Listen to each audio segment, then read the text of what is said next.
محمد سيد القونين والثقلين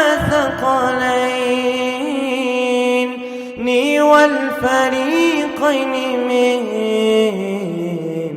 عرب ومن نجم.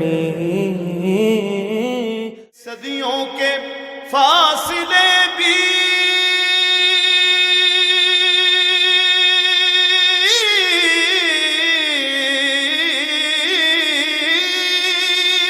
لمحے میں کٹ گئے، کیسا یہ ماجرا ہے معراج مصطفیٰ میں.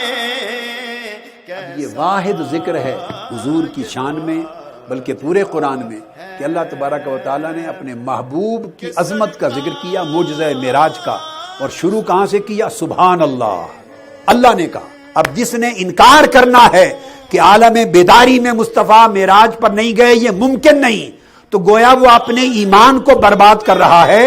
وہ ناممکن قول مصطفیٰ کو نہیں کہہ رہا، وہ اعلان خدا کو کہہ رہا ہے. مکہ سے القدس تک جائیں، مسجد اقصیٰ جائیں، وہاں سے آسمان دنیا پر جائیں، یکے بعد دیگر آسمان کے دروازے کھلیں، 7 آسمانوں کی سیر ہو، پھر اس کے بعد سدرۃ المنتہا کی سیر ہو، پھر عرش معلیٰ پر جائیں، پھر رف پر بیٹھ کر مقام ثم دنا فتدلی پر جائیں، پھر ما زاغ البصر وما طغی تک جائیں، پھر آمنا سامنا ہو، پھر پردے اٹھا دیے جائیں، پھر محبوب کا دیدار کر کے واپس پلٹ آئیں، اور واپس پلٹیں تو وقت کی اکائی وہیں کھڑی ہو جہاں چھوڑ کے گئے ہوں.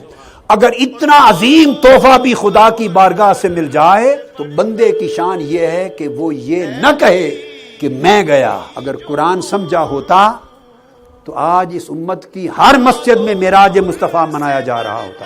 ہر قوم اپنے مقدس ایام کو مناتی ہے، اور یہ آقا علیہ السلام کی اپنے رب سے ملاقات کی رات آئی ہے. اس سے بڑھ کر آقا کی فضیلت اور کوئی نہیں، اور اس سے بڑھ کر آقا کی مسرت اور خوشی اور کوئی نہیں. تو کس دین کا پرچار کرتے ہیں وہ اسلامک سینٹرز میں اور مسجدوں میں، اور حضور کی امت کے سامنے کس دین کے علم بردار بنتے ہیں کہ جن کو اپنے محبوب اور پیغمبر کی خوشی کے ساتھ خوشی نہیں. اسلام مکہ اور مدینہ میں اترا تھا مصطفیٰ کی ذات پر.